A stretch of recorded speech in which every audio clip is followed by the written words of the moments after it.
Assalamualaikum warahmatullahi wabarakatuh. Saya akan membacakan bab ke-6 dari buku Unlimited Power yang berjudul Kuasai Pikiran Anda, Bagaimana Menjalankan Otak Anda. Jangan mencari kesalahan, carilah jalan keluar. Bab ini membahas tentang mencari jalan keluar. Sejauh ini, kita telah membahas tentang apa yang harus Anda ubah jika ingin mengubah hidup Anda. Kondisi seperti apa yang memberdayakan Anda dan kondisi seperti apa yang membuat Anda lemah. Di bagian ini, Anda akan belajar bagaimana mengubah kondisi sehingga bisa menghasilkan apapun yang Anda inginkan dan kapanpun Anda menginginkannya. Orang biasanya tidak kekurangan daya, tetapi kurang bisa mengendalikan daya mereka. Bab ini akan mengajarkan kepada Anda bagaimana mengendalikannya, bagaimana mendapatkannya, bagaimana mendapatkan hasil yang lebih besar dalam hidup, dan bagaimana mengubah kondisi Anda, tindakan, dan hasil yang akan Anda ciptakan dalam tubuh, semuanya dalam waktu sekejap. Contoh perubahan yang saya ajarkan dan akan diajarkan oleh NLP sangat berbeda dengan contoh yang digunakan di banyak sekolah terapi. Cara terapeutik yang merupakan karya dari berbagai macam sekolah sangat terkenal sehingga menjadi semacam simbol budaya. Sejumlah besar terapis mempercayai bahwa untuk berubah, Anda harus kembali mengingat pengalaman negatif yang tertanam kuat dan mengalaminya lagi. Maksudnya adalah orang memiliki pengalaman negatif dalam hidup yang menumpuk di dalam diri mereka bak air, sehingga akhirnya tidak ada ruang lagi yang tersisa dan air itu penuh atau tumpah. Para terapis mengatakan bahwa satu-satunya cara untuk bisa menjalani proses ini adalah dengan mengalami kembali berbagai peristiwa dan rasa sakit tersebut berulang kali dan kemudian mencoba untuk melupakan semua itu untuk selamanya. Semua pengalaman saya menunjukkan bahwa itu adalah salah satu cara paling tidak efektif untuk membantu orang menyelesaikan masalah mereka. Sejak awal, saat Anda meminta orang untuk kembali dan mengalami kembali trauma mereka yang mengerikan, maka Anda menempatkan mereka ke dalam kondisi yang paling menyakitkan dan paling tak berdaya. Jika Anda menempatkan seseorang dalam kondisi tak berdaya, maka kemungkinan mereka untuk menghasilkan perilaku berdaya yang baru dan hasilnya sangatlah kecil. Sebenarnya, pendekatan ini bahkan dapat memperbesar rasa sakit atau pola tak berdaya. Dengan terus mengakses kondisi neurologis dari batasan dan rasa sakit ini, maka akan jauh lebih mudah untuk memunculkan kondisi ini di masa mendatang. Semakin sering Anda mengalami sebuah pengalaman, maka semakin besar kemungkinan Anda akan menggunakannya lagi. Mungkin karena itulah banyak sekali terapis tradisional membutuhkan waktu yang sangat lama untuk memperlihatkan hasilnya. Saya memiliki beberapa teman baik yang menjadi terapis. Mereka sangat peduli dengan para pasien mereka. Mereka mempercayai bahwa apa yang sedang mereka lakukan membuat perbedaan. Itu benar, tetapi tradisional memang ada hasilnya. Namun, pertanyaannya adalah bisakah hasil ini dihasilkan dengan memberikan lebih sedikit rasa sakit bagi pasien dan dalam waktu yang lebih cepat? Jawabannya bisa. Jika kita mencontoh tindakan dari sebagian besar terapis yang efektif di dunia, karena memang itulah yang dilakukan oleh Bandler dan Grinder, sebenarnya dengan memiliki pemahaman sederhana mengenai cara kerja otak, maka Anda bisa menjadi terapis dan konsultan pribadi Anda sendiri. Anda tidak hanya melakukan terapi, tetapi juga bisa mengubah perasaan, emosi, atau perilaku apapun untuk Anda sendiri dalam waktu singkat. Saya mempercayai bahwa menciptakan hasil yang lebih efektif dimulai dengan menciptakan contoh baru untuk proses perubahan. Jika Anda mempercayai menyimpan masalah dalam diri Anda hingga meluap, maka itulah yang akan Anda alami. Meskipun rasa sakit tersebut menumpuk bak cairan mematikan, saya melihat kegiatan neurologis kita lebih seperti kotak musik. Apa yang sebenarnya terjadi adalah bahwa manusia terus memiliki pengalaman yang direkam. Kita menyampaikan pengalaman itu di dalam otak seperti rekaman dalam sebuah kotak musik. Sama seperti rekaman dalam sebuah kotak musik, rekaman kita bisa dimainkan kembali kapanpun jika rangsangan yang tepat dalam lingkungan kita dipicu dan jika tombol yang tepat ditekan. Jadi, kita bisa memilih untuk mengingat pengalaman tersebut atau menekan tombol yang memainkan lagu, kebahagiaan dan kegembiraan, atau kita bisa menekan tombol yang menciptakan rasa sakit. Jika rencana terapeutik tersebut termasuk menekan tombol yang menciptakan rasa sakit berulang kali, maka Anda mungkin memperkuat kondisi negatif yang ingin Anda ubah. Menurut saya, Anda harus melakukan sesuatu yang sangat berbeda. Mungkin Anda bisa memprogram kembali kotak musik Anda agar alat itu memainkan lagu yang sangat berbeda. Anda menekan tombol yang sama, tetapi bukannya memainkan lagu sedih, yang dimainkan malah lagu yang menggembirakan. Atau Anda bisa merekam ulang piringan hitamnya. Anda bisa membuang kenangan lama dan mengubahnya. Intinya adalah, rekaman yang tidak sedang dimainkan tidak akan menumpuk dan meledak. Itu mustahil. Dan sama mudahnya dengan memprogram ulang sebuah kotak musik. Mudah untuk mengubah cara kita menghasilkan perasaan dan emosi yang tak berdaya. Kita tidak harus mengalami semua yang mengingatkan kepada rasa sakit untuk mengubah kondisi kita. Yang harus kita lakukan adalah mengubah bayangan dari negatif menjadi positif yang secara otomatis memicu dan menyebabkan kita menciptakan hasil yang lebih efektif. Kita harus memutar sirkuitnya ke gembira dan mematikan aliran sirkuit yang menuju rasa sakit. NLP melihat struktur pengalaman manusia, bukan isinya. Meskipun kita bisa menjadi dan memang orang yang simpati dari sudut pandang pribadi. Tetapi kita tidak peduli dengan apa yang terjadi. Yang sangat kita pedulikan adalah bagaimana Anda mengingat apa yang terjadi. Apa perbedaan antara bagaimana Anda menghasilkan kondisi depresi atau kondisi gembira? Perbedaan utamanya adalah cara Anda menyusun bayangan Anda. Tidak ada yang bisa menguasai saya kecuali sesuatu yang saya pikirkan dengan sadar. Kita menyusun bayangan menggunakan 5 indera kita: penglihatan, pendengaran, peraba, perasa, dan pencium. Dengan kata lain, pengalaman kita di dunia ini dalam bentuk sensasi, visual, auditori, kinestetik, rasa, atau bau. Jadi, apapun pengalaman yang kita simpan dalam pikiran digambarkan melalui semua indera ini, terutama melalui 3 indera utama: pesan visual, auditori, atau kinestetik. Semua modalitas ini merupakan pengelompokan yang luas dari cara kita membentuk bayangan. Anda mungkin menganggap 5 panca indera sistem bayangan Anda sesuai unsur yang Anda gunakan untuk menciptakan pengalaman atau hasil. Ingatlah bahwa jika seseorang bisa menciptakan sebuah hasil tertentu, maka hasil itu diciptakan oleh tindakan khusus baik pikiran maupun fisik. Jika Anda meniru tindakan yang sama persis, maka Anda bisa meniru hasil yang diciptakan oleh orang itu. Untuk menciptakan sebuah hasil, Anda harus mengetahui unsur apa yang diperlukan. Unsur dari semua pengalaman manusia berasal dari panca indera atau modalitas kita. Namun tidaklah cukup hanya mengetahui unsur apa yang dibutuhkan. Untuk menciptakan hasil persis seperti yang Anda inginkan, maka Anda harus mengetahui dengan pasti seberapa banyak setiap unsur yang dibutuhkan. Jika Anda memasukkan unsur tertentu terlalu banyak atau terlalu sedikit, maka Anda tidak akan menciptakan jenis dan kualitas hasil yang Anda inginkan.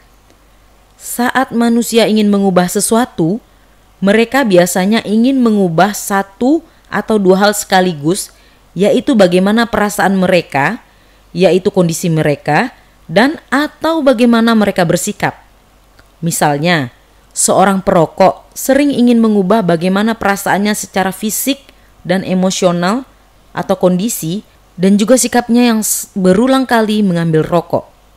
Dalam bab mengenai kekuatan kondisi, kita telah menjelaskan bahwa ada dua cara untuk mengubah kondisi seseorang dan begitu juga perilaku mereka. Baik mengubah fisiologi mereka yang akan mengubah bagaimana perasaan mereka dan perilaku yang mereka tunjukkan, atau mengubah bayangan mereka. Bab ini tentang belajar bagaimana mengubah cara kita menggambarkan sesuatu agar dapat mendorong kita merasa dan menciptakan jenis perilaku yang mendukung dalam mencapai tujuan kita. Ada dua hal yang dapat kita ubah dari bayangan kita. Kita bisa mengubah apa yang kita gambarkan. Misalnya, jika kita membayangkan skenario yang paling buruk, maka kita bisa mengubah membayangkan skenario yang paling baik. Atau kita bisa mengubah bagaimana kita menggambarkan sesuatu. Banyak dari kita yang memiliki kunci tertentu dalam pikiran kita sendiri yang memicu otak kita untuk menanggapi dengan cara tertentu. Misalnya, sebagian orang menganggap membayangkan sesuatu sangat memotivasi mereka. Sebagian yang lain menganggap nada suara yang mereka gunakan saat berbicara kepada diri mereka sendiri tentang sesuatu memberikan perbedaan besar pada motivasi mereka. Hampir semua dari kita memiliki submodalitas utama yang memicu tanggapan otak mereka dengan cepat.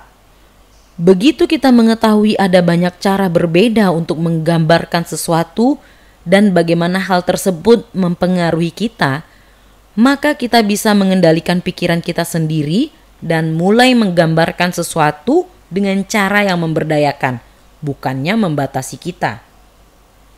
Jika seseorang menciptakan hasil yang ingin kita contoh, maka kita harus mengetahui tidak hanya fakta bahwa dia membayangkan sesuatu dalam pikirannya dan mengatakan sesuatu pada dirinya sendiri, kita membutuhkan alat yang lebih baik untuk benar-benar mengetahui apa yang sedang terjadi di dalam pikiran. Pada saat itulah submodalitas dibutuhkan. Submodalitas ini bak jumlah yang tepat dari unsur yang dibutuhkan untuk menciptakan sebuah hasil. Submodalitas merupakan batu bata paling kecil dan paling tepat yang membangun struktur pengalaman manusia agar bisa memahami dan kemudian mengendalikan pengalaman visual. Maka kita harus mengetahui lebih banyak mengenai hal tersebut. Kita harus mengetahui apakah ini terang atau gelap, hitam putih atau berwarna, bergerak atau diam. Dengan cara yang sama, kita juga ingin mengetahui apakah sebuah suara itu keras atau pelan, dekat atau jauh, menggema atau berdenging. Kita ingin tahu apakah sebuah pengalaman kinestetik itu lembut atau keras, tajam atau halus, fleksibel atau kaku. Saya telah membuat sebuah daftar submodalitas di bawah ini. Perbedaan penting lainnya adalah apakah sebuah bayangan berkaitan atau tidak berkaitan. Bayangan yang berkaitan adalah gambar yang Anda alami seolah-olah Anda benar-benar berada di sana. Anda melihatnya sendiri menggunakan mata Anda, mendengarkan dan merasakannya. Seandainya Anda benar-benar berada pada waktu dan tempat di dalam tubuh Anda sendiri.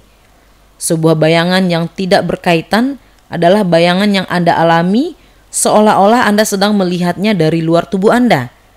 Jika Anda melihat bayangan yang tidak berkaitan dari diri Anda sendiri, maka akan terlihat seperti melihat film tentang Anda sendiri. Luangkanlah waktu untuk mengingat sebuah pengalaman menyenangkan yang Anda alami akhir-akhir ini. Masuklah ke pengalaman itu, lihatlah apa yang Anda lihat melalui mata Anda sendiri, yaitu kejadian, gambar, warna, kecemerlangan dan sebagainya. Dengarlah apa yang Anda dengar, yaitu suara manusia, suara benda dan sebagainya. Rasakanlah apa yang Anda rasakan, yaitu emosi, suhu dan sebagainya. Rasakanlah bagaimana rasanya. Sekarang keluarlah dari tubuh Anda dan rasakan diri Anda menjauh dari situasi tersebut. Tetapi dari tempat di mana Anda masih bisa melihat diri Anda di dalam pengalaman itu, Bayangkan pengalaman seolah-olah Anda sedang melihat diri Anda sendiri dalam sebuah film. Apa yang berbeda dari perasaan Anda? Di bagian mana Anda merasa paling tegang? Contoh pertama atau kedua? Perbedaan antara keduanya adalah perbedaan antara pengalaman yang berkaitan dan pengalaman yang tidak berkaitan. Dengan menggunakan perbedaan submodalitas seperti asosiasi dan pemisahan diri, Anda benar-benar merubah pengalaman hidup Anda. Ingatlah bahwa kita telah mengetahui bahwa semua perilaku manusia merupakan hasil dari kondisi yang kita alami. Dan kondisi kita diciptakan oleh bayangan pribadi kita. Sesuatu yang kita bayangkan. Katakan pada diri kita sendiri dan sebagainya. Sama seperti seorang sutradara yang bisa mengubah pengaruh filmnya pada penonton. Maka Anda bisa mengubah pengaruh pengalaman hidup apapun pada diri Anda. Seorang sutradara bisa mengubah sudut pengambilan kamera, volume dan jenis musik, kecepatan dan jumlah gerakan, warna dan kualitas gambar, dan oleh sebab itu menciptakan kondisi apapun yang diinginkannya pada penontonnya. Anda bisa mengatur otak Anda dengan cara yang sama untuk menghasilkan kondisi atau perilaku yang mendukung tujuan atau kebutuhan tertinggi Anda.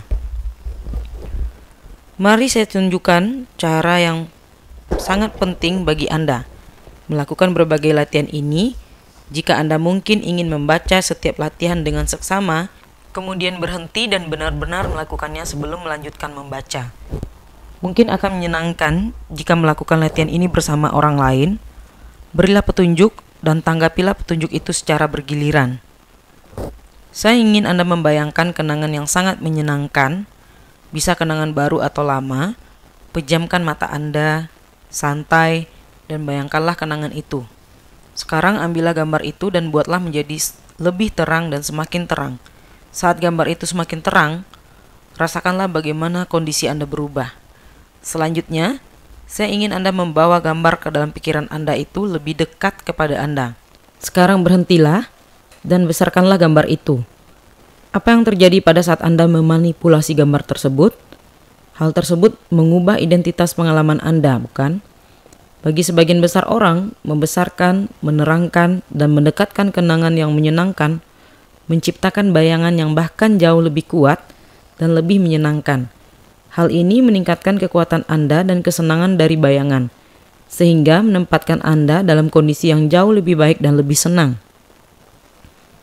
Semua orang memiliki akses ketiga modalitas atau sistem pembayangan ini, visual, auditory, dan kinestetik. Namun, dalam tingkat yang berbeda, orang bergantung pada sistem pembayangan yang berbeda. Banyak orang yang mengakses otak mereka, terutama dalam rangka visual. Mereka menanggapi gambar yang mereka lihat dalam pikiran mereka. Sebagian orang yang lain menggunakan auditory, sebagian lain menggunakan kinestetik. Orang-orang ini beraksi lebih keras pada apa yang mereka dengar atau rasakan. Jadi setelah Anda membedakan kerangka visual, mari mencoba hal yang sama dengan sistem pembayangan yang lain. Ingatlah kembali kenangan yang menyenangkan yang telah kita bayangkan sejauh ini.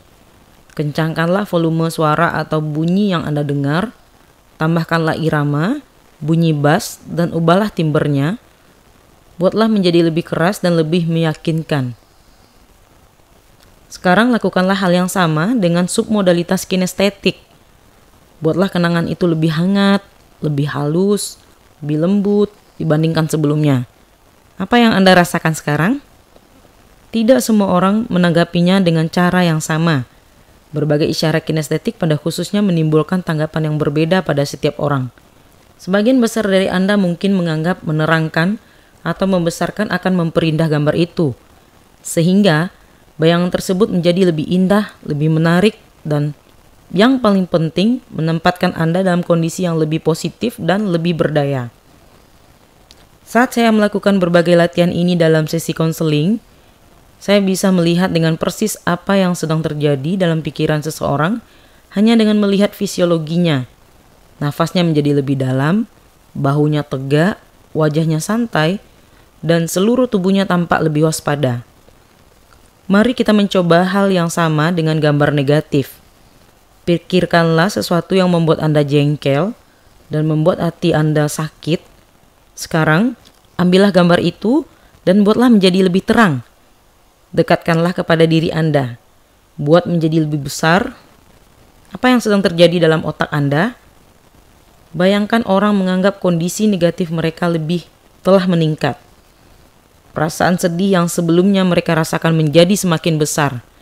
Sekarang, kembalikan gambar itu ke tempatnya semula.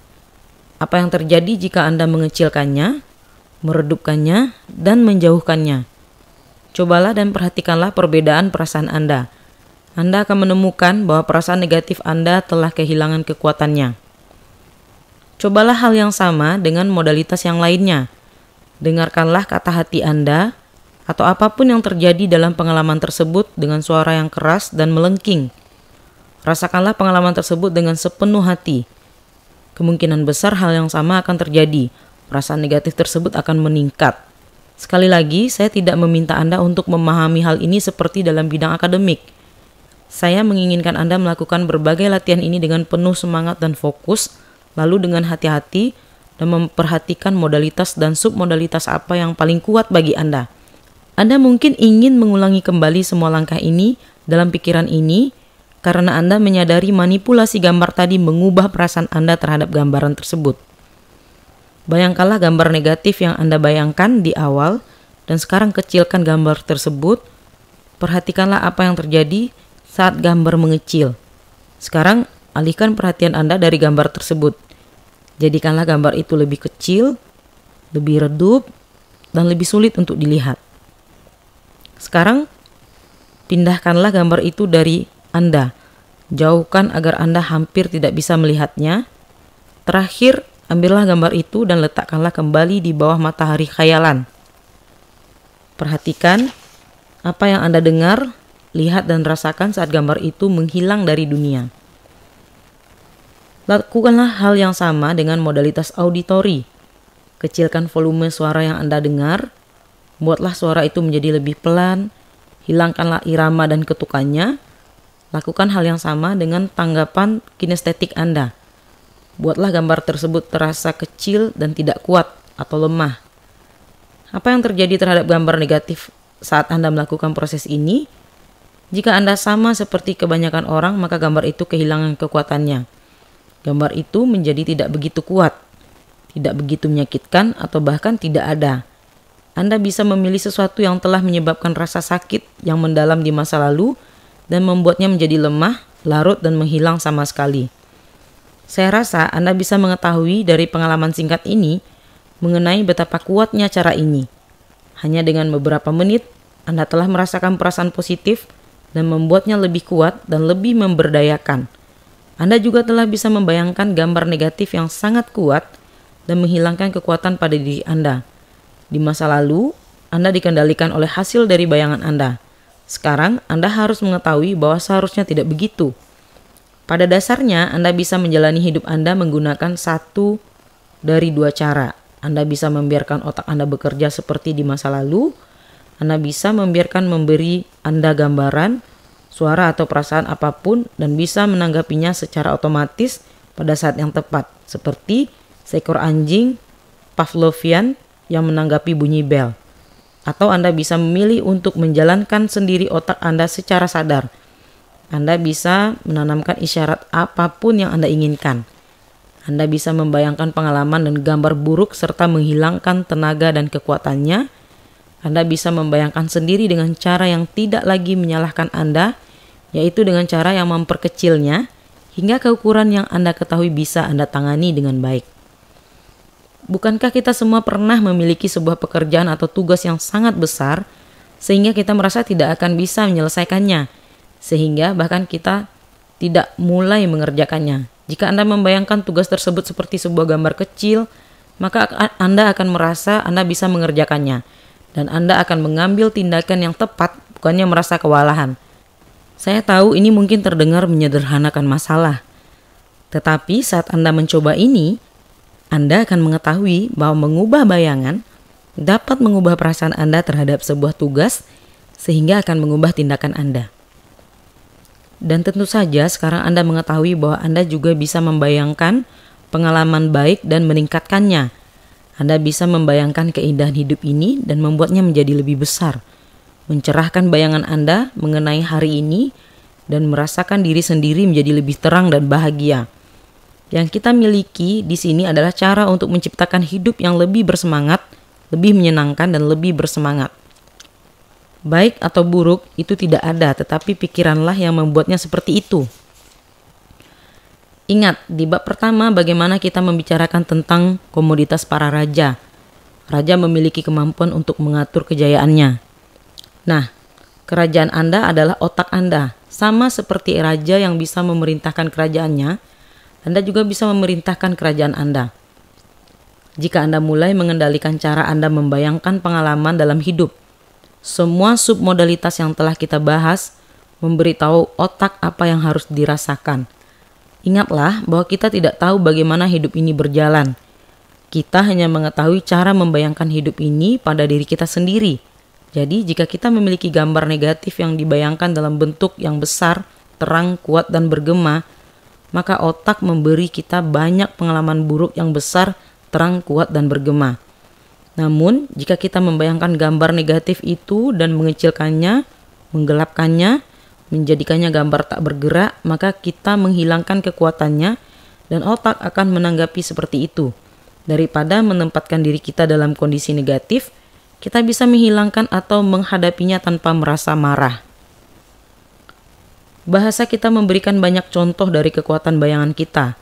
Apa yang kita maksud saat kita mengatakan seseorang memiliki masa depan yang cerah? Apa yang Anda rasakan saat seseorang berkata masa depan terlihat suram? Apa yang Anda katakan saat Anda membicarakan sebuah masalah? Apa yang kita maksud saat kita mengatakan seseorang membesar-besarkan masalah atau memiliki pendapat yang salah mengenai sesuatu? Apa yang orang-orang maksud saat mereka mengatakan sesuatu membebani pikiran mereka atau mereka merasa ada sesuatu yang mengganggu pikiran mereka? Apa yang Anda maksud saat Anda mengatakan sesuatu kedengarannya benar atau mengingatkan pada sesuatu? Atau semuanya terasa pas? Kita cenderung menganggap semua frase tersebut hanyalah metafora. Sebenarnya tidak. Frase-frase tersebut biasanya merupakan bayangan yang sama persis dari apa yang sedang Anda pikirkan. Ingatlah kembali beberapa menit yang lalu saat Anda mengingat kembali kenangan yang tidak menyenangkan dan memperbesarnya. Ingatlah bagaimana hal tersebut memperbesar aspek negatif dari pengalaman itu dan membuat Anda berada dalam kondisi negatif. Bisakah Anda menemukan cara yang baik untuk menjelaskan pengalaman tersebut dan bukannya mengatakan Anda membesar-besarkan masalah?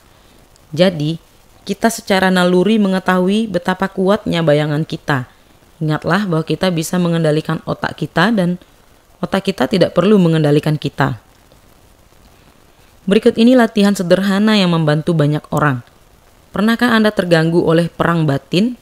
Pernahkah Anda berada dalam sebuah posisi ketika otak Anda tidak mau berhenti berbicara? Seringkali otak kita memainkan dialog berulang kali.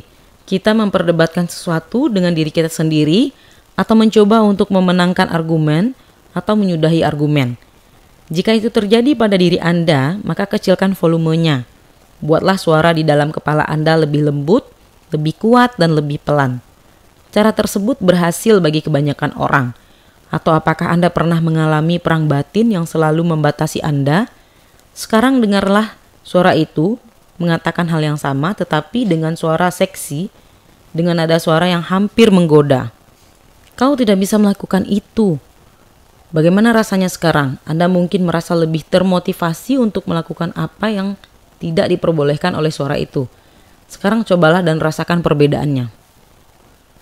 Mari kita melakukan latihan yang lain. Kali ini, pikirkan sesuatu yang menurut pengalaman Anda yang sangat ingin Anda lakukan. Rileks dan bayangkan pengalaman itu sejelas mungkin. Sekarang saya akan bertanya mengenai bayangan itu. Berhentilah sejenak dan jawablah satu persatu pertanyaannya. Tidak ada jawaban yang benar atau salah. Setiap orang akan menanggapinya dengan cara yang berbeda. Saat Anda melihat gambar itu, apakah Anda melihat sebuah film atau foto? Apakah berwarna atau hitam putih? Apakah letaknya dekat atau jauh? Apakah berada di sebelah kiri, kanan atau tengah? Apakah tempatnya di atas, di bawah, atau tengah penglihatan Anda? Apakah gambar itu berkaitan? Apakah Anda melihatnya dengan mata Anda sendiri atau tidak berkaitan? Apakah Anda melihatnya bak orang luar? Apakah gambar tersebut dibingkai atau apakah Anda melihat pemandangan tanpa batas? Apakah gambar itu terang atau redup, gelap atau berlampu? Apakah gambar itu fokus atau tidak fokus? Saat Anda melakukan latihan ini, pastikan untuk memperhatikan submodalitas mana yang paling kuat bagi Anda. Submodalitas mana yang memiliki kekuatan paling besar saat Anda memusatkan perhatian pada mereka. Sekarang gunakanlah submodalitas auditori dan kinestetik. Saat Anda mendengar apa yang sedang terjadi, apakah Anda mendengar suara Anda sendiri atau apakah Anda mendengar suara orang lain dengan adegan tersebut? Apakah Anda mendengar dialog atau monolog? Apakah bunyi yang keras atau pelan? Apakah bunyi tersebut memiliki nada suara yang berbeda atau datar? Apakah bunyi tersebut berirama atau melengking? Apakah temponya pelan atau cepat? Apakah bunyi tersebut kadang terdengar, kadang tidak, atau tetap stabil? Apa hal utama yang Anda dengar atau katakan kepada diri sendiri? Di manakah letak bunyi tersebut? Dari mana asalnya? Saat Anda merasakannya, apakah bunyi tersebut keras atau lembut? Hangat atau dingin? Kasar atau halus? Luas atau kaku? Padat atau cair? Tajam atau tumpul? Di manakah perasaan itu berada di tubuh Anda? Masam atau manis? Sebagian pertanyaan tersebut mungkin terlihat sulit untuk dijawab pada awalnya. Jika Anda cenderung membentuk bayangan Anda dengan cara kinestetik, maka Anda mungkin berpikir, saya tidak membayangkan. Ingatlah bahwa itu adalah sebuah keyakinan dan selama Anda mempercayainya, maka itu akan menjadi kenyataan. Saat Anda semakin mengetahui modalitas Anda, maka Anda akan belajar untuk memperbaiki tanggapan Anda dengan sesuatu yang disebut saling melengkapi.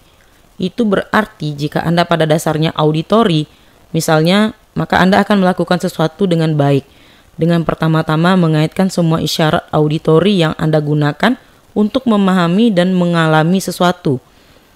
Jadi, Anda mungkin kali pertama mengingat apa yang Anda dengar pada saat itu. Begitu Anda berada di kondisi tersebut dan Anda memiliki bayangan yang penuh dan kuat, maka jauh lebih mudah untuk masuk ke dalam kerangka visual atau menggunakan submodalitas visual ke dalam kerangka kinestetik untuk menggunakan submodalitas kinestetik. Baiklah, Anda baru saja melihat dan merasakan struktur dari sesuatu yang dulu sangat ingin Anda lakukan. Sekarang saya meminta Anda untuk memikirkan sesuatu yang ingin sekali Anda lakukan, sesuatu pada saat ini Anda anggap sebagai biasa saja, tidak ada keinginan untuk melakukannya. Sekali lagi, bentuklah gambar dalam pikiran Anda. Sekarang ajukanlah pertanyaan yang sama persis. Dengan hati-hati, memperhatikan cara Anda menanggapinya dan berbeda dengan saat Anda menanggapi sesuatu yang ingin sekali Anda lakukan. Misalnya saat Anda melihat gambar itu, apakah Anda melihat sebuah film atau foto? Lalu lanjutkan dengan menggunakan semua pertanyaan submodalitas. Sekarang ajukan pertanyaan modalitas auditori dan kinestetik Anda.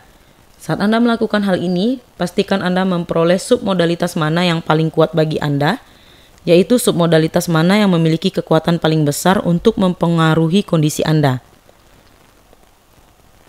Sekarang ambillah sesuatu yang membuat Anda termotivasi. Kita sebut saja pengalaman 1. Dan Anda ingin termotivasi oleh sesuatu. Pengalaman 2. Dan lihatlah keduanya secara serempak.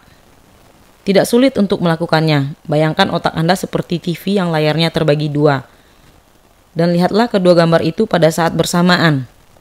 Ada perbedaan submodalitas di kedua gambar tersebut, bukan? Tentu saja kita bisa memperkirakannya karena bayangan yang berbeda menghasilkan hasil yang berbeda dalam sistem syaraf. Sekarang gunakanlah apa yang telah kita pelajari tentang jenis submodalitas mana yang memotivasi kita, dan kemudian sedikit demi sedikit sesuaikanlah kembali submodalitas dari sesuatu yang membuat Anda tidak termotivasi untuk melakukannya atau pengalaman 2, sehingga sesuai dengan submodalitas sesuatu yang membuat Anda termotivasi untuk melakukannya, atau submodalitas pengalaman 1. Sekali lagi, ini akan berbeda pada setiap orang, tetapi kemungkinan besar gambar pengalaman 1 akan lebih terang dibandingkan pengalaman 2. Pengalaman ini akan lebih jelas dan dekat. Saya meminta Anda untuk memusatkan perhatian pada perbedaan di antara keduanya dan memanipulasi bayangan kedua sehingga menjadi lebih mirip bayangan pertama. Ingatlah untuk melakukan hal yang sama dengan bayangan auditori dan kinestetik. Lakukanlah sekarang. Sekarang bagaimana perasaan Anda terhadap pengalaman 2? Apakah Anda merasa lebih termotivasi? Seharusnya begitu jika Anda menyesuaikan submodalitas pengalaman 1 dengan submodalitas pengalaman 2. Misalnya, jika pengalaman 1 adalah sebuah film dan pengalaman 2 masih sebuah gambar, maka Anda menjadikan pengalaman 2 menjadi film dan lanjutkan prosesnya dengan semua submodalitas visual, auditori, dan kinestetik. Saat Anda menemukan pemicu tertentu submodalitas yang menyebabkan Anda berada dalam kondisi yang Anda inginkan, maka Anda bisa mengaitkan semua pemicu ini dengan berbagai kondisi yang tidak Anda inginkan, sehingga dengan cepat mengubah kondisi tersebut. Ingatlah bahwa bayangan yang sama akan menciptakan kondisi atau perasaan yang sama, dan perasaan atau kondisi yang sama akan memicu tindakan yang sama. Selain itu, jika Anda mengetahui apa yang secara khusus membuat Anda merasa termotivasi untuk melakukan apapun, maka Anda akan mengetahui dengan pasti apa yang harus Anda lakukan terhadap pengalaman apapun agar Anda merasa termotivasi. Dari kondisi termotivasi tersebut, Anda bisa mengambil tindakan yang efektif. Penting untuk diperhatikan bahwa submodalitas penting tertentu lebih mempengaruhi diri kita dibandingkan submodalitas yang lain. Misalnya, saya menangani seorang anak laki-laki yang tidak termotivasi pergi sekolah. Sebagian besar submodalitas visual tampaknya tidak banyak membantunya. Namun, jika dia mengatakan sesuatu pada dirinya sendiri dengan nada suara tertentu, dia dengan cepat termotivasi pergi sekolah. Selain itu, saat dia termotivasi, dia merasakan ketegangan otot di otot lengan atas. Namun, saat dia tidak termotivasi atau marah, dia merasakan ketegangan di rahang dan nada suaranya sangat berbeda. Hanya dengan mengubah kedua submodalitas ini saja, saya bisa mengubahnya hampir seketika itu dari kondisi marah atau tidak termotivasi ke kondisi termotivasi. Hal yang sama bisa dilakukan pada makanan. Seorang wanita sangat menyukai coklat karena teksturnya, kelembutannya, dan kehalusannya. Tetapi dia membenci anggur karena teksturnya yang garing. Yang harus saya lakukan adalah meminta wanita itu membayangkan sedang memakan anggur perlahan, menggigit buah itu perlahan, dan merasakan teksturnya. Saat mengelinding di dalam mulutnya, saya juga memintanya mengatakan hal yang sama dengan nada suara yang sama. Dengan melakukan hal ini, dia segera mulai menginginkan dan menyukai anggur sejak saat itu. Sebagai orang yang mencontoh, Anda selalu penasaran dengan bagaimana seseorang bisa menciptakan hasil baik mental maupun fisik. Misalnya, orang-orang menemui saya untuk berkonsultasi dan mengatakan, "Saya sangat depresi." Saya tidak bertanya mengapa Anda depresi, dan kemudian meminta mereka untuk menjelaskan kepada diri mereka dan saya mengapa mereka sampai depresi. Itu hanya akan membuat mereka depresi. Saya tidak ingin mengetahui mengapa mereka depresi. Sebaliknya, saya akan bertanya, bagaimana Anda bisa begitu? Biasanya wajah mereka terlihat terkejut karena orang tersebut tidak menyadari kalau Anda harus melakukan sesuatu dalam pikiran dan fisiologi Anda agar merasa depresi. Jadi saya akan bertanya, seandainya saya berada di dalam tubuh Anda, bagaimana caranya saya merasa depresi? Apa yang akan saya bayangkan? Apa yang akan saya katakan kepada diri saya sendiri? Bagaimana saya akan mengatakannya? Nada suara seperti apa yang akan saya gunakan? Semua proses ini menciptakan tindakan pikiran dan fisik tertentu sehingga menciptakan hasil emosional tertentu. Jika Anda mengubah struktur sebuah proses, maka proses tersebut bisa menjadi proses yang lain, yaitu sesuatu selain kondisi depresi. Begitu mengetahui apa yang harus Anda lakukan dengan kesadaran baru Anda, maka Anda bisa mulai mengendalikan otak Anda sendiri dan menciptakan kondisi yang mendukung menjalani kualitas hidup Anda yang ingin Anda layak jalani. Misalnya, bagaimana cara Anda merasa frustasi atau depresi? Apakah Anda membayangkan sesuatu dan membesar-besarkannya di dalam pikiran Anda? Apakah Anda terus berbicara pada diri Anda dengan nada suara sedih? Sekarang bagaimana Anda menciptakan perasaan senang, gembira? Apakah Anda membayangkan gambar yang terang? Apakah gambar itu berjalan cepat atau lambat? Nada suara seperti apa yang Anda gunakan saat Anda berbicara kepada diri Anda sendiri? Misalnya saja, seorang tampaknya senang sekali bekerja dan Anda tidak, tetapi ingin sekali seperti itu. Cari tahulah apa yang dilakukannya untuk menciptakan perasaan tersebut. Anda akan terpesona melihat betapa cepatnya Anda bisa berubah. Saya telah melihat orang-orang yang telah menjalani terapi selama bertahun-tahun mengubah masalah atau kondisi dan perilaku mereka, seringkali hanya dalam hitungan menit. Lagi pula, frustasi, depresi, dan gembira bukanlah benda. Semuanya proses yang diciptakan oleh bayangan, bunyi, dan tindakan fisik tertentu yang Anda kendalikan secara sadar maupun tidak. Sadarkah Anda bahwa menggunakan semua cara ini dengan cara yang efektif bisa mengubah hidup Anda? Jika Anda sangat menyukai tantangan yang diberikan oleh pekerjaan Anda, tetapi Anda benci membersihkan rumah, maka Anda bisa melakukan satu dari dua cara berikut ini, yaitu mempekerjakan seorang pengurus rumah atau memperhatikan perbedaan antara bagaimana Anda membayangkan pekerjaan dan bagaimana Anda membayangkan membersihkan rumah. Dengan membayangkan membersihkan rumah dan pekerjaan yang menantang menggunakan submodalitas yang sama, maka Anda akan merasakan dorongan untuk membersihkan rumah segera. Dorongan ini mungkin cocok untuk diberikan kepada anak Anda. Bagaimana jika Anda membayangkan semua yang tidak suka Anda lakukan, tetapi harus Anda lakukan, dan mengaitkannya dengan submodalitas menyenangkan? Ingatlah bahwa beberapa hal memiliki rasa yang melekat. Anda telah merasakan apa itu dan menyenangkan, dan Anda telah merasakan apa itu tidak menyenangkan.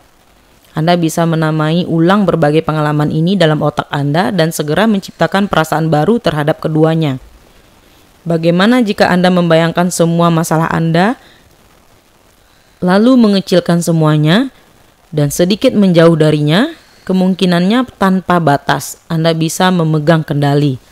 Penting untuk diingat bahwa seperti halnya keahlian apapun, maka keahlian ini harus terus diulang dan dilatih.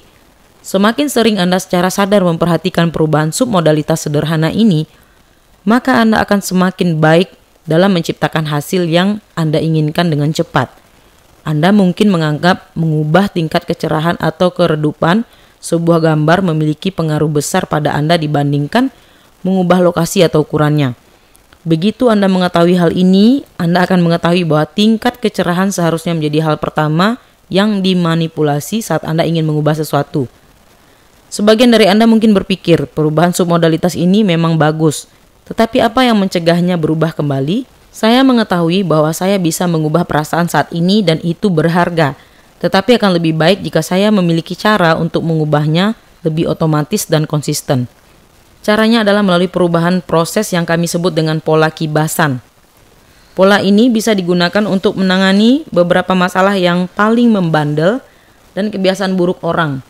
Pola kibasan menggunakan bayangan yang biasanya menghasilkan kondisi tak berdaya dan menyebabkan secara otomatis munculnya bayangan baru yang menempatkan Anda dalam kondisi berdaya yang Anda inginkan.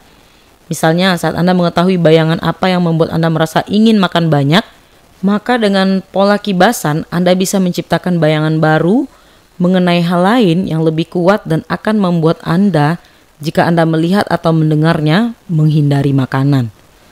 Jika Anda mengaitkan kedua bayangan tersebut, kapanpun Anda merasa makan terlalu banyak, maka bayangan pertama akan segera memunculkan bayangan kedua dan menempatkan Anda dalam kondisi tidak menginginkan makanan.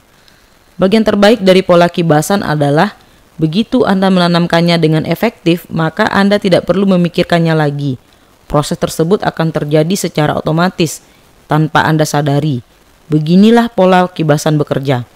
Langkah pertama, tentukanlah perilaku apa yang ingin Anda ubah.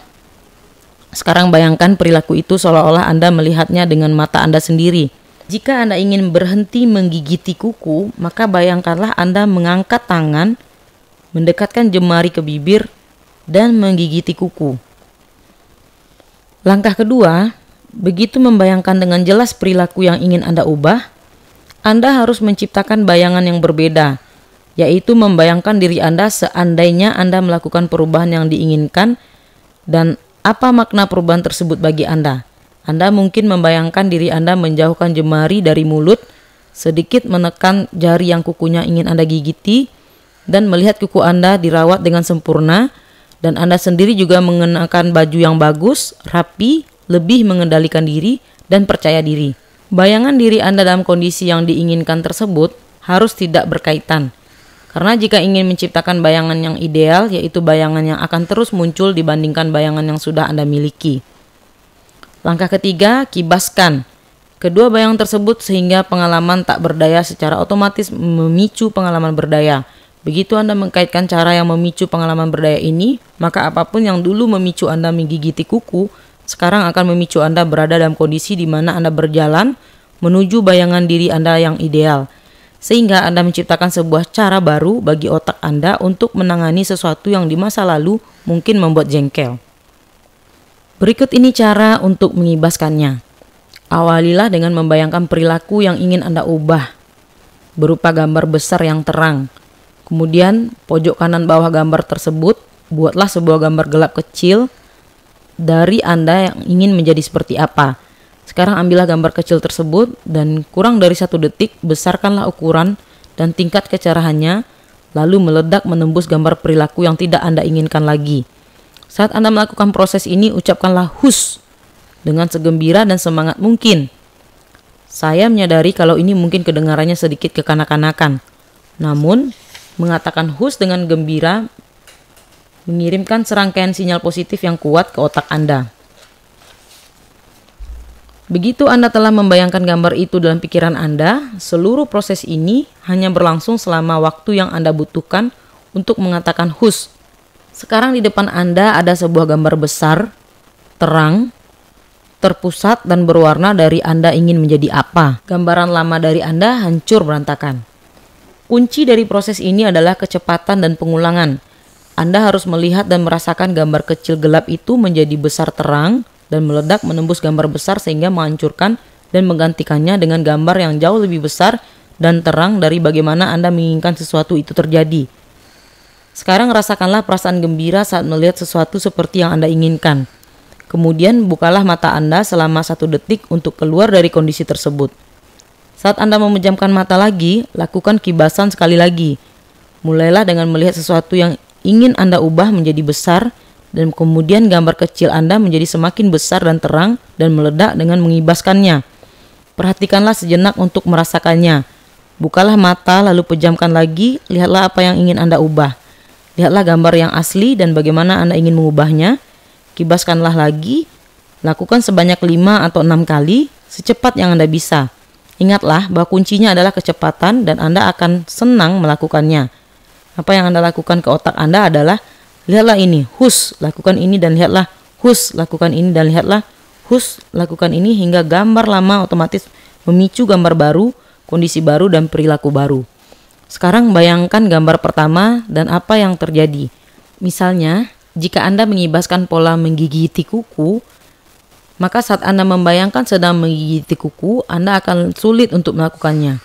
Sebenarnya akan terasa tidak wajar. Kalau tidak, Anda akan melakukan pola tersebut lagi. Kali ini Anda akan melakukannya dengan lebih jelas dan lebih cepat. Pastikan Anda merasakan hanya sebentar perasaan positif yang Anda rasakan dari gambar baru sebelum membuka mata dan memulai proses tersebut kembali. Proses ini mungkin tidak akan berhasil jika gambar yang Anda pilih untuk Anda hilangkan tidak menyenangkan atau tidak cukup Anda inginkan. Gambar tersebut harus sangat menarik, merupakan hal yang penting, yaitu sesuatu yang membuat Anda termotivasi atau menginginkannya. Sesuatu yang sangat Anda inginkan atau sesuatu yang lebih penting bagi Anda dibandingkan perilaku lama.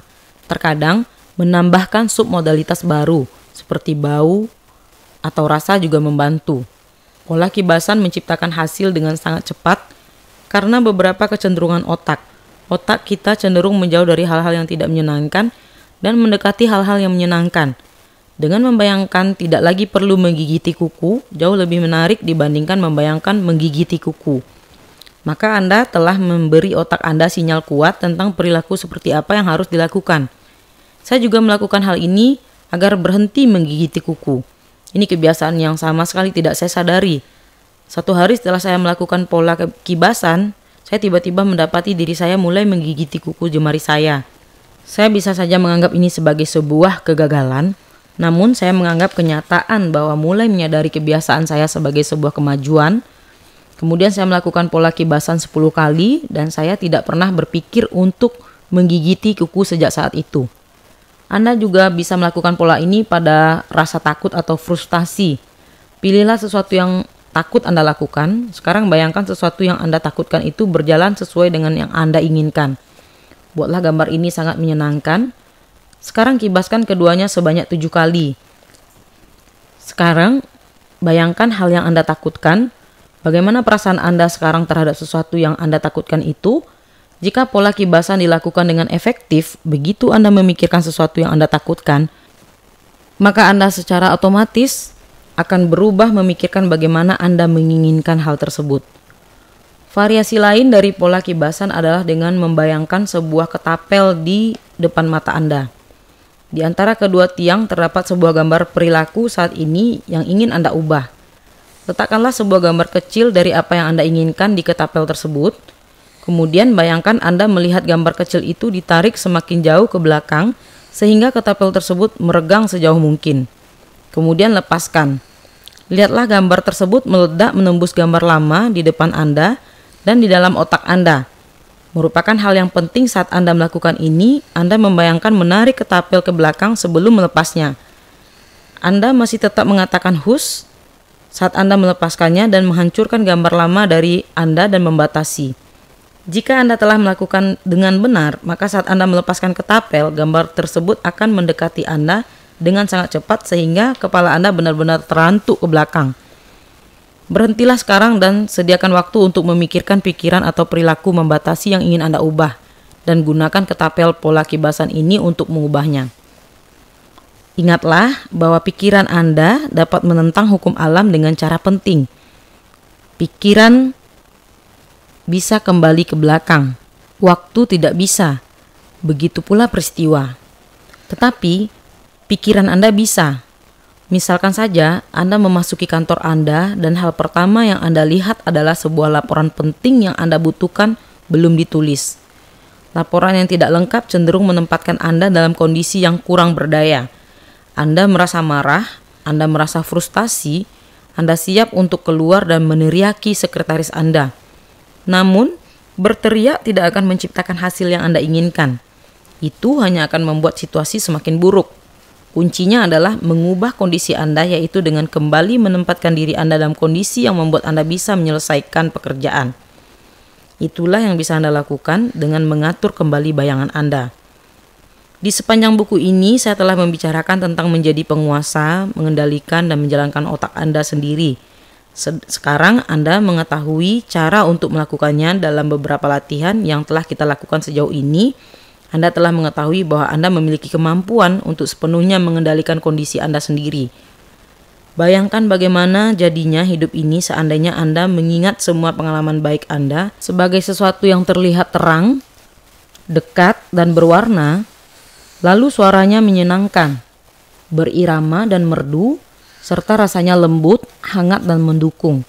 Dan bagaimana seandainya Anda menyimpan pengalaman buruk Anda sebagai gambar kecil, dibingkai dengan suara yang hampir tidak terdengar dan bentuknya sangat kecil sehingga Anda tidak bisa merasakannya karena tempatnya sangat jauh dari Anda. Orang sukses melakukan ini secara tidak sadar. Mereka tahu caranya menaikkan volume sesuatu yang membuat mereka dan mematikan suara sesuatu yang tidak membantu mereka. Apa yang telah Anda pelajari di bab ini adalah cara mencontoh mereka. Saya tidak menyarankan agar Anda mengabaikan masalah.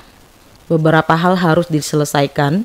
Kita semua mengenal orang-orang yang bisa menjalani sebuah hari yang 99% semuanya berjalan dengan benar dan pulang dalam kondisi sangat depresi. Mengapa? Ya karena ada sesuatu hal yang salah. Mereka mungkin telah mengubah satu hal yang salah menjadi gambar besar terang, serta bersuara keras, dan mengubah lainnya menjadi gambar yang kecil, suram, bersuara pelan dan tidak kuat. Banyak orang yang menghabiskan seluruh hidup mereka seperti ini. Saya memiliki klien yang mengatakan kepada saya selalu depresi. Mereka mengatakannya hampir dengan rasa bangga, karena telah menjadi bagian dari dunia mereka. Banyak terapis yang akan memulainya dengan tugas penggalian panjang dan sulit yang menyebabkan depresi tersebut. Mereka membiarkan pasien menceritakan depresinya selama berjam-jam. Mereka menggeledah pikiran pasien untuk menemukan pengalaman suram dan kekerasan emosional di masa lalu. Cara semacam itu sangat lama dan proses terapeutik yang sangat mahal. Tidak ada orang yang selalu depresi. Depresi bukan sebuah kondisi permanen seperti kehilangan sebuah kaki. Itu adalah sebuah kondisi yang bisa ditimbulkan dan dihilangkan. Sebenarnya sebagian besar orang yang mengalami depresi memiliki banyak pengalaman bahagia dalam hidup mereka. Mungkin bahkan sama atau bahkan lebih dibandingkan rata-rata orang. Mereka hanya tidak membayangkan berbagai pengalaman ini dengan cara yang terang, besar, dan berkaitan. Mereka mungkin juga membayangkan saat-saat bahagia sebagai sesuatu yang jauh, bukannya dekat. Sekarang luangkanlah waktu dan kenanglah kejadian yang terjadi minggu lalu dan jauhkan apakah pengalaman itu terasa baru bagi Anda. Bagaimana jika Anda mendekatkannya? Bukankah sekarang terlihat lebih baru? Sebagian orang membayangkan pengalaman bahagia mereka saat ini dan menjauhkannya sehingga terlihat seperti sudah lama terjadi dan mendekatkan masalah mereka. Bukankah Anda pernah mendengar seorang berkata, "Saya hanya perlu menjauh dari masalah-masalah saya"? Anda tidak perlu pergi ke tempat yang jauh untuk melakukan hal ini. Cukup jauhkan semua masalah itu dari pikiran Anda dan perhatikan perbedaannya. Orang yang merasa depresi, otaknya sering dipenuhi dengan gambar-gambar saat-saat buruk yang besar, bersuara, keras, dekat, berat, dan terus-menerus seperti memiliki gambar saat-saat membahagiakan yang kecil dan suram.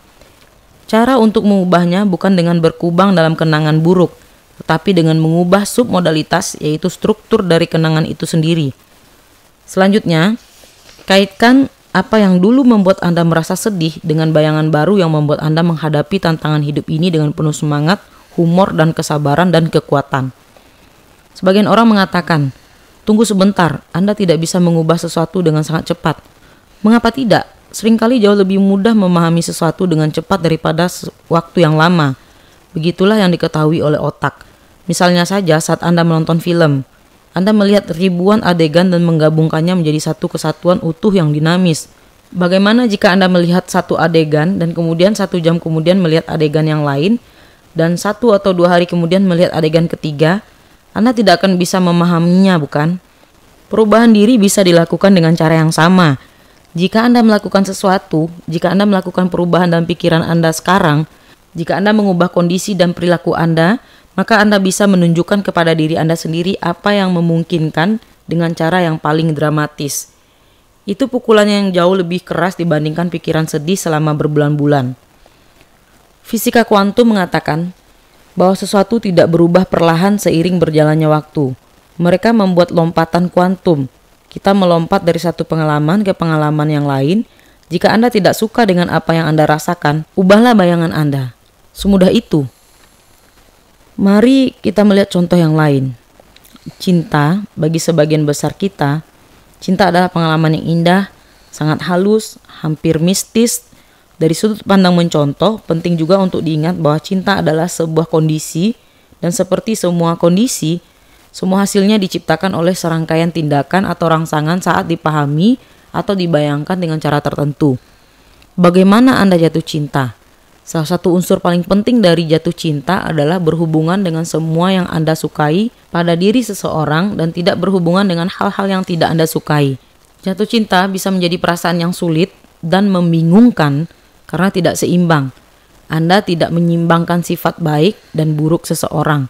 Dengan menelaahnya dan melihat apa yang terjadi, Anda sangat terikat dengan beberapa sifat orang tersebut yang Anda anggap baik.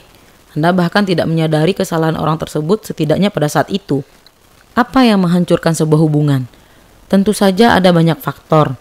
Salah satunya mungkin karena Anda tidak lagi melihat hal-hal yang membuat Anda tertarik kepada orang tersebut sejak awal. Sebenarnya, Anda mungkin bertindak lebih jauh lagi dengan mengingat semua pengalaman tidak menyenangkan yang Anda alami bersama mereka dan tidak mengingat pengalaman menyenangkan yang Anda alami bersamanya. Bagaimana ini bisa terjadi? Seseorang mungkin telah melihat dan membuat gambar besar dari kebiasaan pasangannya yang suka tidak menutup kembali pasta gigi atau melemparkan barangnya di lantai. Mungkin pria itu tidak menulis surat cinta lagi kepadanya, atau mungkin wanita itu ingat apa yang dikatakan pasangannya saat bertengkar, dan dia mendengar dialog itu diucapkan berulang kali dalam kepalanya, sehingga membuatnya merasakan kembali bagaimana rasanya. Dia tidak ingat betapa lembut pria itu menyentuhnya pada hari itu, atau hal-hal istimewa yang dikatakan pria itu di minggu sebelumnya, atau apa yang dilakukan pria itu pada hari jadi mereka. Contohnya masih banyak lagi. Ingatlah bahwa tidak ada salahnya melakukan hal ini. Pahamilah bahwa bayangan ini mungkin tidak akan memberdayakan hubungan Anda. Bagaimana jika di tengah-tengah pertengkaran Anda teringat kali pertama Anda dicium atau bergandengan tangan? Masa ketika kekasih Anda melakukan sesuatu yang sangat istimewa untuk Anda, dan Anda menjadikan gambar itu besar, dekat, dan terang lagi? Dari kondisi tersebut, bagaimana Anda akan memperlakukan orang yang Anda cintai ini? Kita harus memperhatikan pola komunikasi dan bertanya kepada diri sendiri secara rutin. Kalau saya terus membayangkan semua hal seperti ini, kemungkinan hasil akhirnya apa dalam hidup saya? Perilaku saya saat ini akan membawa saya kemana? Dan apakah saya ingin pergi ke sana? Sekarang saatnya untuk memeriksa apa yang diciptakan oleh tindakan, pikiran, dan fisik saya. Anda tidak mau mengetahui di kemudian hari bahwa sesuatu yang bisa dengan mudah Anda ubah membawa Anda ke tempat yang tidak Anda inginkan. Mungkin penting untuk Anda perhatikan apakah Anda memiliki pola penggunaan asosiasi dan disasosiasi. Banyak orang yang menghabiskan sebagian besar waktu mereka tidak berhubungan dengan sebagian besar bayangan mereka. Hati mereka jarang tergerak oleh apapun. Disasosiasi memiliki kelebihan. Jika Anda tidak menunjukkan emosi yang berlebihan terhadap sesuatu hal, maka Anda memiliki lebih banyak sumber daya untuk menanganinya. Namun, jika ini adalah pola konsisten Anda dalam membayangkan sebagian besar pengalaman dalam hidup Anda, maka Anda benar-benar melewatkan apa yang sering saya sebut dengan nikmatnya hidup, yaitu banyak sekali kegembiraan.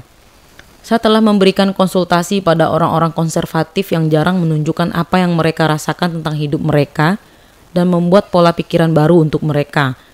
Dengan sangat meningkatkan bayangan terkait, mereka menjadi lebih bersemangat dan menganggap hidup sebagai sebuah pengalaman baru.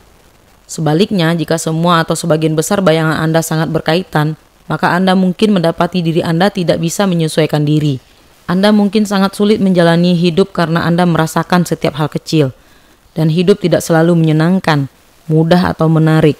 Seseorang yang sangat terikat dengan apapun dalam hidup sangatlah rentan dan biasanya akan memikirkan semuanya terlalu serius. Kunci dari hidup adalah menyeimbangkan semuanya, termasuk saringan pikiran dari hubungan dan disasosiasi. Kita bisa berhubungan atau tidak berhubungan dengan apapun yang kita inginkan. Kuncinya adalah dengan berhubungan secara sadar, sehingga itu akan membantu kita. Kita bisa mengendalikan bayangan apapun yang kita buat dalam otak. Apakah Anda ingat saat kita belajar tentang kekuatan dari keyakinan kita? Kita belajar bahwa kita tidak lahir dengan keyakinan-keyakinan itu, dan semua itu bisa diubah. Saat kecil, kita percaya dengan sesuatu yang sering kita anggap konyol. Kita menutup bab mengenai keyakinan dengan sebuah pertanyaan penting, yaitu bagaimana caranya kita menggunakan keyakinan yang baik dan membuang keyakinan negatif. Langkah pertama adalah dengan mengetahui pengaruh kuat keyakinan mereka dalam hidup kita. Anda telah melakukan langkah kedua di sepanjang bab ini, yaitu dengan mengubah cara Anda membayangkan keyakinan Anda. Karena jika Anda mengubah cara Anda membayangkan sesuatu, maka Anda akan mengubah perasaan Anda terhadap hal tersebut, sehingga mengubah apa yang benar dalam hidup Anda. Anda bisa membayangkan sesuatu kepada diri Anda sendiri dengan cara yang terus memberdayakan Anda sekarang. Ingatlah bahwa sebuah keyakinan adalah sebuah kondisi kepastian yang kuat terhadap orang, sesuatu, ide, atau pengalaman hidup tertentu. Bagaimana caranya Anda menciptakan kepastian? Melalui submodalitas khusus. Apakah Anda akan yakin dengan sesuatu yang suram, tidak terpusat, sangat kecil, dan jauh dalam pikiran sama seperti yang Anda rasakan terhadap sesuatu yang sebaliknya? Selain itu, otak Anda memiliki sistem penyimpanan. Sebagian orang menyimpan sesuatu yang mereka percayai di sebelah kiri dan sesuatu yang tidak mereka percayai di sebelah kanan. Saya tahu itu kedengarannya konyol, tetapi Anda bisa mengubah seseorang yang memiliki sistem penyimpanan seperti ini hanya dengan meminta mereka mengambil sesuatu yang tidak mereka percayai dari sebelah kanan dan memindahkannya ke sebelah kiri, di tempat otaknya menyimpan sesuatu yang dia percaya. Yaitu melakukan ini, dia mulai merasa yakin, dia mulai percaya pada ide atau konsep yang baru beberapa menit yang lalu tidak dipercayainya. Mengubah keyakinan ini bisa dilakukan mudah dengan membandingkan bagaimana Anda membayangkan sesuatu yang sepenuhnya Anda anggap benar dan dengan sesuatu yang tidak Anda yakini.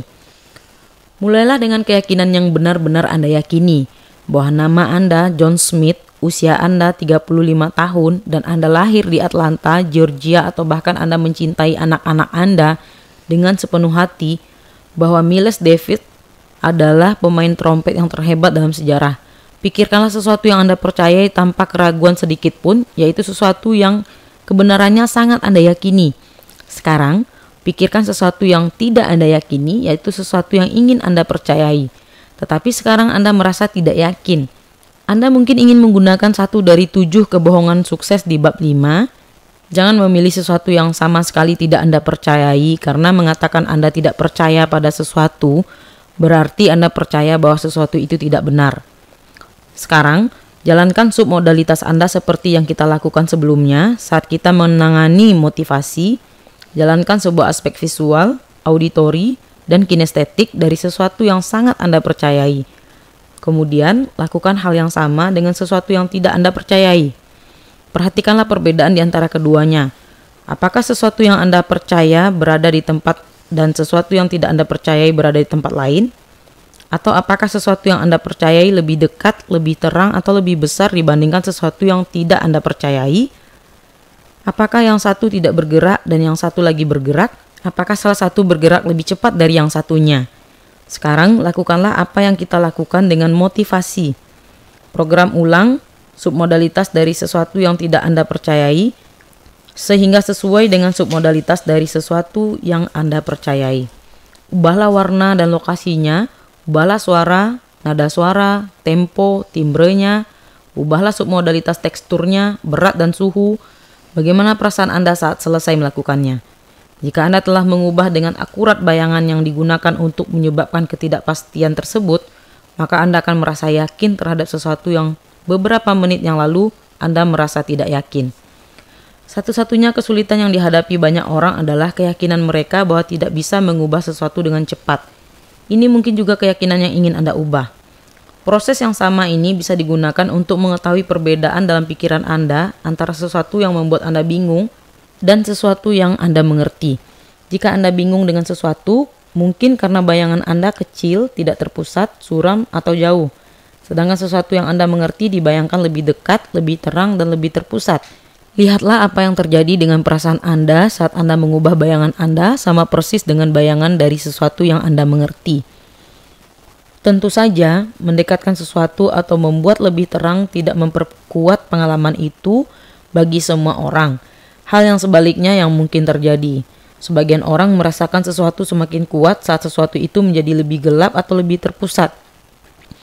Intinya adalah mengetahui submodalitas mana yang penting bagi Anda atau orang yang ingin Anda bantu untuk menciptakan perubahan, dan kemudian memiliki kekuatan diri yang cukup besar untuk menjalaninya dan menggunakan cara-cara ini. Apa yang sebenarnya kita lakukan saat menggunakan submodalitas adalah menamai ulang sistem rangsangan yang memberi tahu otak bagaimana perasaan Anda terhadap sebuah pengalaman.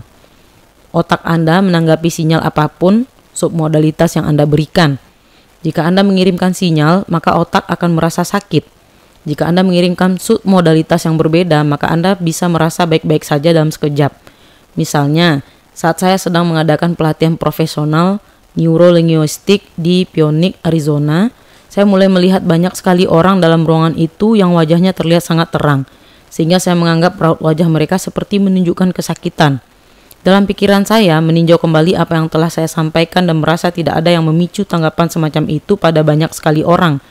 Akhirnya saya bertanya kepada seseorang, "Apa yang Anda rasakan sekarang?" Pria itu berkata, "Kepala saya pusing sekali." Begitu dia berkata seperti itu, orang lain juga mengatakannya. Dan kemudian yang lain dan seterusnya, lebih dari 60% orang dalam ruangan itu sakit kepala.